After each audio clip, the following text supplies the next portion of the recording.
Well, hello everyone. This is Raquel, and it is September 9th in the year of 2023. And it is a beautiful, high energy, high frequency, lots of energy moving during this portal date. And some portals are more intense than others.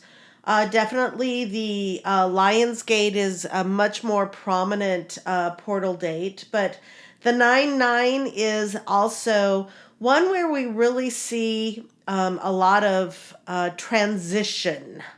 Let's put it that way, transition, as it is a 9 in the old base 10 inverted technologies. A 9 is, of course, the ending, as the 10 does the recalibration back into the base 10 technologies. And so this 9-9 is a very powerful, I don't know about you guys, but I'm already perspiring here with the energy coming through. It's quite intense, and there's a lot of purging that is happening across the board.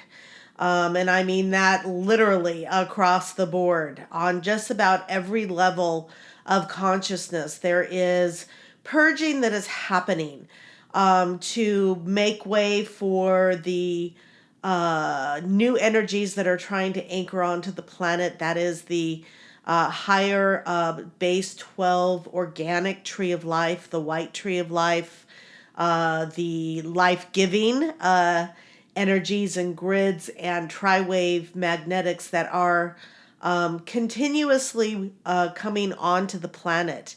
And just like anything else, we have to make way. We have to get rid of the old foundation, which we are continuously doing.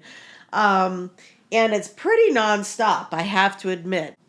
So as we go through this particular portal date, of course, the planet is showing quite a bit of activity. We're still feeling the effects of what has transpired since the last portal date on the Lion's Gate. Can't believe that is a month ago. It feels like at least 2 years. At least it does to me. Time is continuing to march on, ha ha ha, as more and more becomes revealed. Underbelly events starting to surface even more and more. And the truth of the matter is there have been groups that have been trying to bring these distortions to surface for a very, very long time. And as it goes, most of the population are not ready to see it yet. They're not willing to bring their head out of the sand, if you will. They're not willing to really face what is going on. We, as a human race at the core, want to believe that people are good, that things are, when they say that they're trying to do something in the positive, we like to take it at face value. And I don't want to be jaded either. I want to keep that innocence. I want to keep that belief, as many of us do. And of course, if you really look at the larger humanity, we know that, there's just a lot of not nice things going on.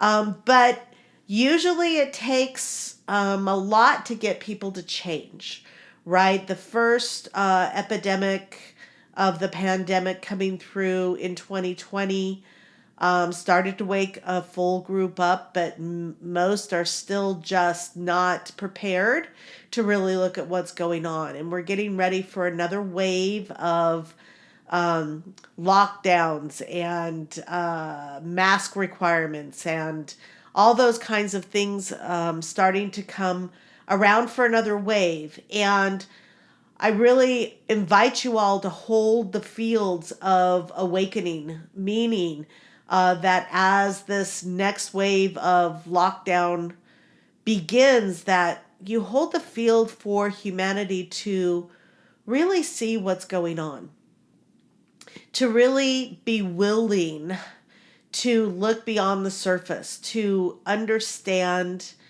and want to step into their sovereignty from a place of the heart, not one of aggression, not one of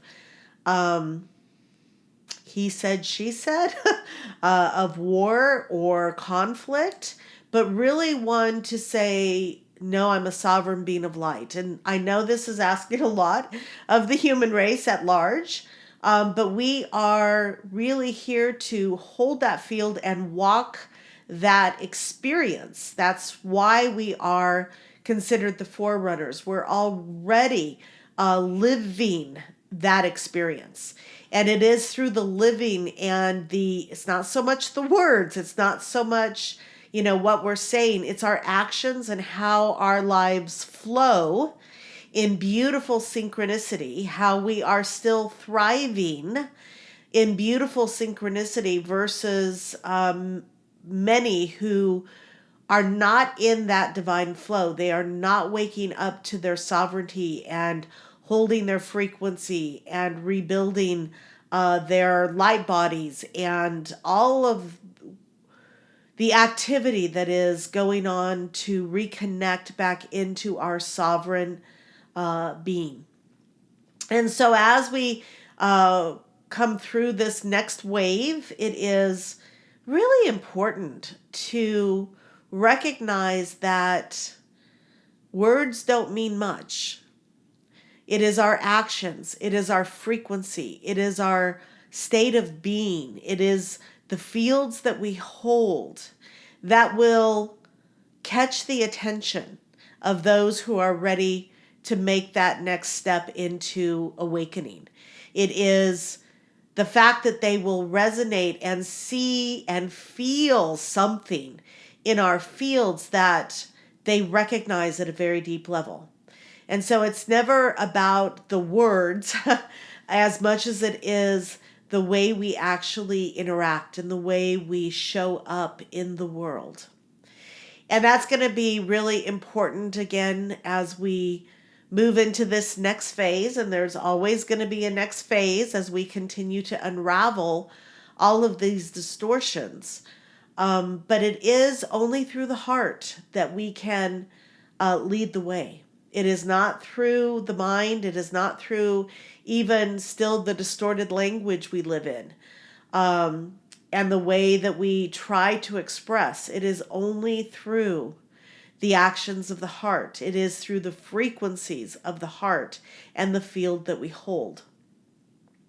And so as we continue to walk through this beautiful chaos all around us, and we see things coming back into a more repressive state around us, hold that heart-centered love and compassion for all of those who are getting ready to step into that next level of awakening. And it does go in waves. We've seen this forever. And there were many of you even on the call who just started to wake up in 2020. That was your clarion call. And as we move into 2024, there's going to be a whole nother wave of that clarion call going out. And more who are going to be searching for that inner peace. And we are really the touchstones of that. We are the walking embodiment of that. And welcome all those who resonate with seeing a life led that is so much different than the chaos that is surrounding us. And so as we move through this next wave, as we're getting ready to come through the equinox at the end of the month, and then, of course, through the end of this Gregorian calendar year, much will be done to, again, push those who have not yet been willing to look at stepping into their sovereignty. And so it is up to us, if you will, to hopefully be a beautiful guiding influence for those in our inner circle and our extended circle, in our workplace, in places we go to have community, have fun, right? That they will be able to receive through the frequency we hold. And so as we do this, just remember that it's always an inside job, and it always is through the heart, the high heart, the levels of compassion, neutrality, and wisdom that we can be in the highest levels of service. Hi, I'm Raquel, and I am an ascension guide, helping you to awaken and remember your quantum self. I provide a holistic, multifaceted, and comprehensive approach to your awakening and ascension, bringing you to the cutting edge of consciousness while expanding your ability to live multidimensionally. You are a divine, sovereign being of light, and it's time to remember. Explore my website, raquelspencer.com, to learn about becoming your quantum self.